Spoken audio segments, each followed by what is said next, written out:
Hey guys, it's me here. I'm back on Billy's RRC, and today's video I'm going to be doing a review on the Losi 8 Nitro. Now I actually just finished up the review for the Losi 8E buggy, the electric buggy that Losi came out with, and now I'm going to be doing the review on the Nitro. So, jumping straight in, I will be saying this first off.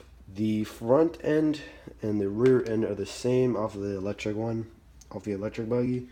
They're pretty much the same car, except one is nitro and one is electric. So yeah. Pushing that off to the side, talking about the actual car. It is pretty good. It's a 1/8 scale nitro buggy from Losi, obviously. Let's talk about the tires real quick, just guys. It comes with the same tires, really. Same hard compound tires. You know, if you're a basher, these are just fine if you're bashing, but if you're racing, you might want to use these as practice tires, just to be completely honest. They're practice tires, really. Maybe even not. I don't know. You guys can figure that one out if you do get one, but they're not that great, to be honest. So, yeah. Out of the box, the suspension setup is pretty much the same.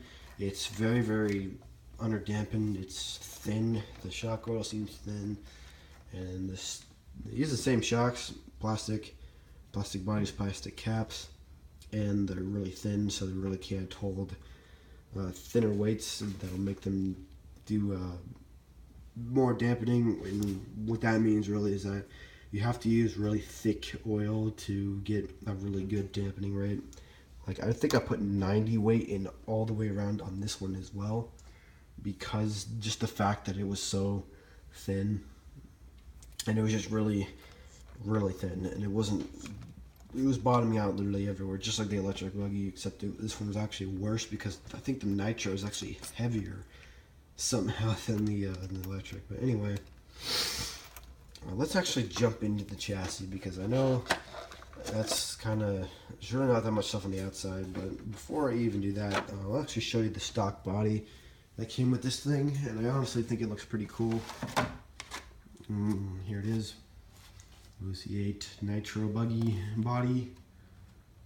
The color scheme is pretty okay, and the shape of it is actually really nice. So yeah, you got a lot of use out of this body before I got that blue one.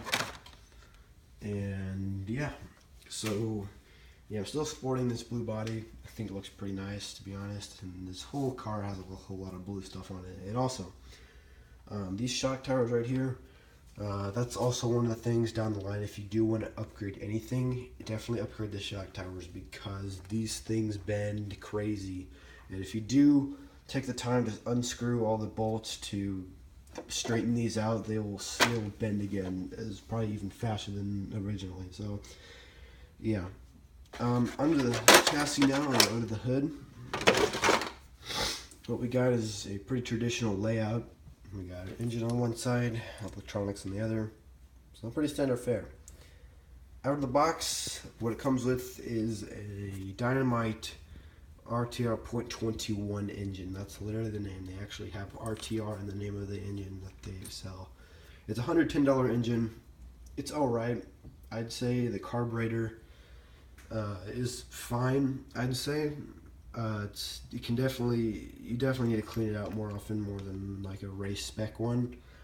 The actual engine part is actually really good. It's actually really powerful. It doesn't have a whole lot of power, but you can make it have a whole lot of power. But you can really do that with any engine. But the Dynamite one is kind of different, because it's if you tuned it like perfectly, it wouldn't be like super fast like some of these like crazy Atom engines, or like a 28 engine, you know. But it's pretty good, I'd say. Really, really nice. One thing that I really didn't like about this the stock setup was the exhaust. Now this one is an upgraded exhaust. This is a Dynamite Platinum right here. This has a spring coupler, unlike the original, which had a zip tie coupler, and I just can't not show you what the original one looked like. That is pretty much it right here. It doesn't look very nice. It's got a zip tie coupler, which means if you do land hard, This right here, these will be able to just slip off unexpectedly, and it can happen quite often. That's one of the biggest problems that I had on mine until I got that. But one day, I mean, I had the zip tie coupler one for a while, but I actually made it work for a while as well. Whenever I slammed it, whenever I moved the mount straight over so that the end of the muffler and the beginning of the manifold would pretty much be together. So yeah, never had any problems after that though. Anyway, stock electronics. Let's actually flip it over for that. Stock electronics. The receiver pack is a 1600 milliamp hour nickel metal hydride. It's a 5-cell hump pack. It's a speed pack from Dynamite. It actually is pretty good. This is like one of the better things that Dynamite can make, really. 6-volt nickel metal hydride receiver battery. Works very well. They do hold a charge, and they really don't take that long to charge. So, yeah.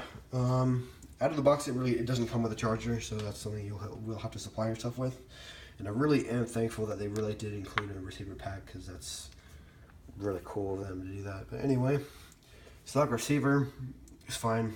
Bind it up with any Spectrum system like I did. Also, touching on this very quickly, radio system is a DX2E, steering trim, throttle trim, and a steering wheel rate, and that's pretty much it. I also get 2 switches for channel reversing. Jesus. Stock servos, you really don't get anything good. You get the S605 Spectrum 605 servos. Those servos that come stock out of this thing are really bad. They don't have great torque, and if you did see my electric buggy, review, you will know that these are much better. These Salvox ones are better, and this is probably one of the first things I would actually upgrade on these cars, the servos. So yeah, the S605 servos are really terrible. They don't have great torque. They burn out. The quality control really isn't there for those servos, so that's why you get these. Both of them actually broke, so that's why I have them. Why I have these Salvox ones now. So anyway, touching on that, it was really kind of pain in the butt, because I actually took a while to find a nice steering servo, because I didn't want to go with immediately the Salvox, but whatever. They're alright. But that's pretty much it. About this thing, I don't have much more to say. Just one more thing I am going to say before I wrap up this video, or just conclude fully, is the big, I want to list out a few things that you should upgrade out of the box. Top things you should upgrade out of the box. Number 1 would be the servos. Definitely the servos. You need to get rid of the stock servos. Well, what I would do first is I would use up both of the stock servos first, then upgrade them, and then after that I would totally upgrade the exhaust, because this is a $54 exhaust, and again, the reason why I changed that is because you can get better. This actually is a louder exhaust. You can make it louder, and you can also get some more performance out of the engine. So yeah. And the last things I will say are the shocks. Now, you don't have to get these cheap eBay shocks. You can go for the TLR ones, or you can just stick with these. If you can somehow find an aluminum cap, definitely do that. If you do want to go cheap, but if you are into racing and you're going a little bit budget, definitely go for the Team Losi ones. And the last thing I will say, this is kind of the one you really don't have to worry about for a while, are the shock towers. Although they are made out of aluminum, they are made out of aluminum compound that really isn't that great. So, wrapping things up, I think it's a really good buggy. For $350, you really can't go wrong with it. It's a great buggy, handles well, you can tune it, you can make adjustments to it, you can't really do much here, but you can do ride height, you can do droop, you can just frick with the engine, play around with different fuels all day probably. I have 14% oil content in here right now, 20% nitro.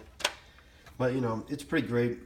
If you do, or if you are looking for a 8 scale nitro buggy, definitely check this thing out, because this thing To be completely honest, guys, I'm not sponsored at all. I only have like 16 subs, so you know it's pretty great. I've had this thing for a while, and I really can say that it is a good buggy. So thanks for watching, guys. Next review that I will probably be coming out with is my Losi 8 Truggy over there. The reason why, and one more thing, guys, I won't be reviewing my Losi 8 TE, my electric Truggy, just for one reason. The reason why I'm not going to be reviewing that thing is because, number one, it's custom. It's completely custom. Number two, you can't buy them anymore. You really can't buy a Losi 8T, and they don't even make it. They make it a conversion kit, and very, very little people have actually done that conversion, other than like a few people have ever done it in the whole, ever since it's came out. So yeah, thanks for watching, guys, once again, and see you guys in the next one. Goodbye.